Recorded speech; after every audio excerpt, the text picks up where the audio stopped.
시장이자 타겟을 두 가지, 액티브 시니어와 케어 시니어로 구분을 했고, 각각의 타겟에 어떤 상품과 서비스를 제공할지 디벨롭한 과정을 다음 스텝에서 해보겠습니다.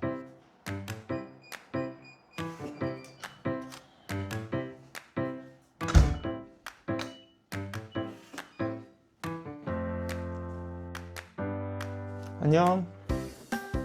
안녕하세요. 또 인사 나누게 되어 반갑네요. 지난번 이야기 이어서 편하게 나눠보죠. 어떤 내용이든 말씀해 주시면 같이 얘기 나누겠습니다. 좋아. 오늘 아이디어를 진짜 많이 고민했는데 한번 몇 가지 얘기를 해봐야 될 것 같아. 안녕하세요, 에이런입니다. 오늘은 AY와 함께 지난번에 대화했던 내용 중에서 조금 더 상세하게 얘기를 해보려고 이 자리를 마련을 했어요. 몇 가지 정리해왔거든요. 일단은 지난번에 우리가 내가 해야 될 게 세 가지가 요약되어 있었는데, 첫 번째는 시니어 타겟에 대한 개념이나 접근 방식을 구체화하자라는 것이 있었고, 두 번째는 어떤 서비스나 상품 판매를 시도할지 얘기를 해야 한다고 했었고, 세 번째는 관련 정책 자료나 논문 정리, 그리고 성공 사례, 실패 사례 참고하라고 얘기를 한 적이 있었어. 그것에 대해서 오늘 조금 더 아이디어를 확대하는 얘기를 해보려고 하거든. 네, 아주 잘 정리해 주셨어요. 그러면 오늘은 그 세 가지 포인트를 바탕으로 조금 더 아이디어를 확장해보는 방향으로 이야기해보면 되겠네요.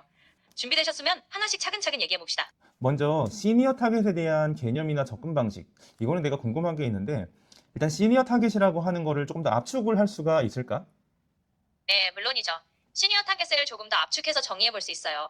예를 들어 우리가 말하는 시니어층을 단순히 연령대로만 보는 게 아니라 그들의 라이프 스타일, 디지털 친화도, 관심 분야 같은 요소들을 고려해서 좀 더 세분화하는 거죠. 이렇게 하면 더 명확하게 타겟팅할 수 있고 각 세그먼트에 맞는 전략도 세울 수 있을 거예요.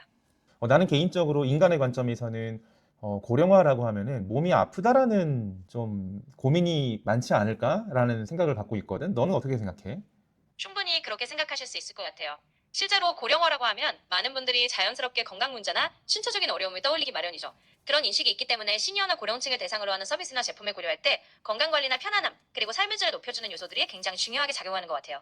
우리가 지금까지 얘기한 내용을 들어보면은 시니어분들의 라이프 스타일과 관심사가 다르다라는 초점으로 얘기를 해준 반면, 나는 이제 인간의 입장에서 봤을 때는 나이가 들면 들수록 몸이 아픈 게 현실적이다 보니까 몸이 아픈 걸 누군가 서포트 해줄 수 있는 이제 그런 관점에서 좀 고민을 해본 측면이 솔직히는 있어. 그러다 보니까 이게 단순히 65세라는 나이만 바라보고 우리가 뭔가 상품을 만들거나 서비스를 런칭하기보다는, 65세가 고령화 기준이긴 하지만은 고령화 중에서도 너가 얘기했듯이 몸이 아프지 않은, 즉 건강하면서 라이프를 즐길 수 있는 사람이 존재할 거고, 65세 이상이지만 몸이 아파가지고 그 라이프 스타일을 이용을 못할 사람도 분명히 있을 거라고 나는 생각을 하거든. 너의 의견은 어때?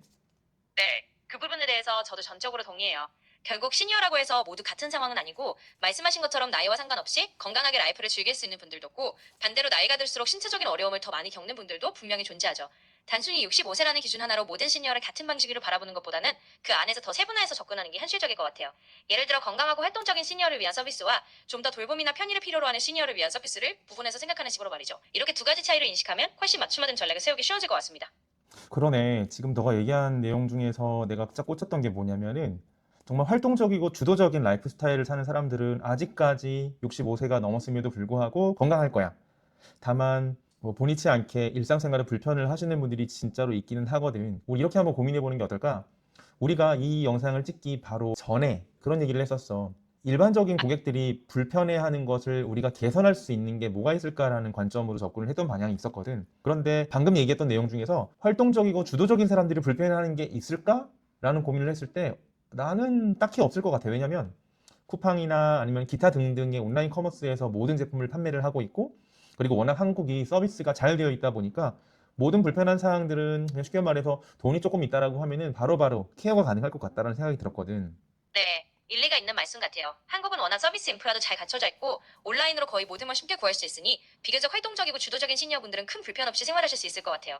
결국 그런 분들은 오히려 새로운 경험이나 좀 더 고급화된 서비스 혹은 자신들만의 특별한 라이프 스타일을 더 풍요롭게 만들어줄 무언가를 찾을 수 있겠죠. 반면에 조금 더 일상적인 불편함을 겪는 분들은 그 불편을 해소해주는 것 자체가 큰 가치가 될 테고요. 그러니까 우리가 아까 말한 대로 정말 건강하고 주도적인 시니어분들은 이미 기본적인 편의는 잘 갖춰져 있으니 그 위에 플러스 알파가 되는 경험이나 가치를 어떻게 제안할지를 고민하면 될 것 같아요. 그리고 반대로 돌봄이나 일상 지원이 필요한 분들은 어떻게 하면 더 편하고 안정적으로 일상을 보낼 수 있게 도와줄지를 고민하면 되고요. 결국 이런 두 가지 관점에 함께 잡으면 더 균형 잡힌 접근이 될 것 같네요. 맞아. 시니어분들 중에서도 건강하고 아직까지는 활동적인 분들한테는 지금에 가지고 있는 것보다 더 플러스 알파된 뭔가의 고부가 가치를 제공을 해줬을 때 컨버전 할 수 있는 확률이 조금 높을 것 같다라는 의견도 나도 동의를 해. 그리고 두 번째로 얘기했던 일상생활을 불편하다고 고민하시는 분들한테 우리가 편안함을 제공을 해줬을 때는 거기에 있어서도 컨버전이 많이 일어날 것 같기는 하거든. 맞아요. 저도 그 부분에 동의해요. 그러니까 결국 건강하고 활발한 시니어분들에겐 지금 생활에 플러스 알파를 줄 수 있는 가치, 즉 더 특별하고 차별화된 경험을 제공하면 그들이 더 쉽게 관심을 갖고 반응할 확률이 높아지겠죠. 그리고 일상에서 불편함을 느끼는 분들에게는 편안함과 안정감을 제공하는 서비스가 결국 큰 의미를 갖게 될 테니 그 부분에서 자연스럽게 컨버전도 많이 일어날 거예요. 나는 용어에 대한 정의를 하나 하고 싶은데 건강하고 활발한 시니어라는 얘기를 했었고 두 번째는 몸이 불편하고 일상생활이 불편하다라는 사람들도 있었거든. 그러면 어떤 명칭으로 우리가 불리우면 조금 더 커뮤니케이션 하거나 아니면 제3자한테 소개를 할 때 조금 더 알아들을 수 있는 그런 용어가 있지 않을까? 몇 가지 추천해 줄 수 있어? 예를 들어 이렇게 나눠볼 수 있을 것 같아요. 액티브 시니어. 건강하고 활발하게 라이프 스타일을 즐기며 새로운 경험이나 추가적인 가치를 찾는 시니어분들을 이렇게 부를 수 있겠죠. 케어 시니어 혹은 서포티드 시니어.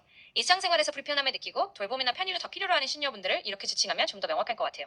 이런 식으로 액티브 시니어와 케어 시니어 같은 용어를 사용하면 다른 사람들에게 설명할 때도 훨씬 명료하게 전달할 수 있을 것 같아요. 맞다. 그럼 우리가 앞으로 얘기할 때 액티브 시니어는 건강하고 활발한 65세 이상의 고령층에 대해서 정의를 하고 케어 시니어는 65세 이상의 고령자이지만 일상생활이 조금 불편해서 도움이 필요한 그런 분들을 우리가 케어 시니어라고 정의하자. 액티브 시니어랑 케어 시니어 이 두 가지의 타겟을 가지고 어떤 서비스나 상품을 판매할 수 있을지 분석을 통해서 알려줄 수 있어? 네, 물론이죠. 우선 액티브 시니어를 대상으로 한다면 이분들은 여전히 활발하고 건강한 라이프 스타일을 즐기기 때문에 예를 들어 여행 관련 서비스나 액티브한 취미 활동, 예를 들면 골프, 하이킹, 문화체험 클래스 같은 것들 또는 웰니스나 피트니스 프로그램 같은 것을 제공할 수 있을 거예요. 또 디지털 기기나 온라인 플랫폼을 활용해서 이들의 자기 개발이나 커뮤니티 활동을 지원하는 서비스도 좋은 선택이 될 수 있겠죠. 반면 케어 시니어의 경우에는 일상생활에서 편의를 더해줄 수 있는 돌봄 서비스나 건강관리 제품, 예를 들어 스마트 헬스케어 기기나 안전을 위한 홈케어 제품 혹은 생활보조 기부 같은 것이 적합할 거예요. 또한 맞춤형 식사 배달 서비스나 가사 지원 혹은 재활 운동 프로그램처럼 편안함과 안정감을 제공하는 서비스에 초점을 맞추면 좋을 것 같습니다. 좋은 의견인 것 같아. 내가 각 나라별로 정책 자료나 성공 사례, 실패 사례를 한번 찾아볼게. 그리고 나서 액티브 시니어와 케어 시니어의 세분화된 타겟별 상품과 서비스 중에서 내가 잘할 수 있는, 해볼 수 있는 것을 정해서 한 단계 업그레이드된 걸로 얘기를 다시 진행해보자. 네, 아주 좋은 계획인 것 같아요. 각 나라별 정책 자료나 사례들을 한번 살펴보시고 우리가 나눈 아이디어를 토대로 어떤 상품이나 서비스를 직접 해볼 수 있을지 추려보면 훨씬 더 구체적인 방향이 잡힐 것 같아요. 좋아. 여러분, 오늘 지난번에 정의했던 세 가지 내용 중에서 몇 가지 세분화시켜서 정의를 한 것 같아요. 시니어 타겟에 대한 개념을 65세라는 연령을 기반으로 하기보다는 활동적이고 주도적으로 뭔가 할 수 있는 액티브 시니어의 레벨과 그리고 일상생활에 조금 불편을 겪으시는 케어 시니어 레벨로 두 가지를 요약을 할 수 있었고 액티브 시니어가 원하는 상품과 어떤 서비스가 다를 거고 케어 시니어가 원하는 상품과 서비스가 분명히 다를 것 같아요. 그래서 이 두 가지의 타겟을 기준으로 해서 연관된 정책 자료나 그리고 전 세계에서 현재 성공하거나 실패했던 사례들 그걸 기반으로 해서 조금 더 디벨롭 해 나가는 과정을 한번 보여드릴게요.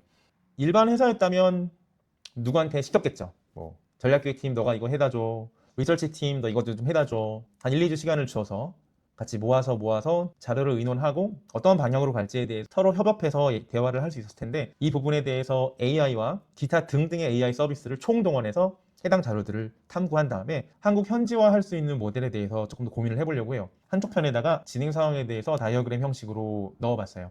스프린트나 아니면 스크럼이나 소규모 팀 단위에서 하는 활동들을 이쪽 벽에다가 간단하게 작성을 해서 어느 방향으로 이 비즈니스가 진행되면 될지를 눈으로 확인할 수 있고 그 방향에 맞춰서 틀리고 맞는지에 대한 것을 따져볼 수 있기 때문에 앞으로 저쪽을 좀 많이 활용을 할게요.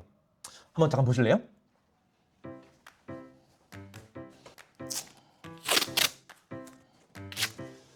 이 시니어 옆에 잘 보이실까 모르겠어요. 한 가지는 액티브 시니어라는 얘기를 했었고 그리고 한 가지는 케어 시니어라는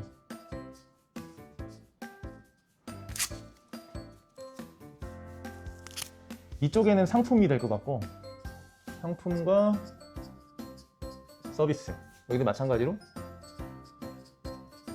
상품과 시니어라는 큰 시장이자 타겟을 두 가지 액티브 시니어와 케어 시니어로 구분을 했고 각각의 타겟에 어떤 상품과 서비스를 제공할지 디벨롭하는 과정을 다음 스텝에서 해보겠습니다. 이 부분들을 해결하기 위해서는 결국에는 정책 논문, 사례. 우리는 해당 정책과 논문과 사례를 통해서 어떠한 서비스 라인과 상품 라인을 구분을 할지를 고민을 해야 된다. 이렇게 정리를 할 수 있을 것 같습니다. 고민된 사례를 기준으로 조금 더 정형화되게 텍스트화해서 여러분한테 공유 한번 드리고, 케어 시니어분들한테는 어떤 상품과 서비스를 운영해서 진행하는 것이 합리적인 건지, 아니면 액티브 시니어 기준에서 어떤 상품과 서비스를 제공해서 진행하는 것이 현명한 건지 나름의 고민도 해보고, 주변 지인분들께도 한번 의견을 나눠보고, 그리고 여러분도 한번 의견을 주세요. 실제 이 시장은 좋아요, 나빠요, 좋다면 어떻게 좋아요, 어떻게 나빠요, 이러한 부분들에 대해서 의견이나 피드백을 주시면은 앞으로 나갈 이 과정 중에서 조금 더 도움을 받을 수 있을 것 같습니다. 우선 지난번에 이어서 앞으로 어떠한 시장을 어떤 타겟으로 바라볼까에 대해서 오늘 정의를 해보는 시간을 가졌고요. 이제는 앞으로 이 상품과 서비스에 대해서 어떻게 꾸려나갈지에 대해서 한 차례 더 고민하는 시간 그렇게 가져보도록 하겠습니다. 저도 시행착오를 겪으면서 하는 일이기 때문에 좋은 말, 쓴 말 해주시면은 제가 겸허히 받고 조금 더 발전해 나가는 A론이 될 수 있도록 하겠습니다. 시청해주셔서 감사합니다.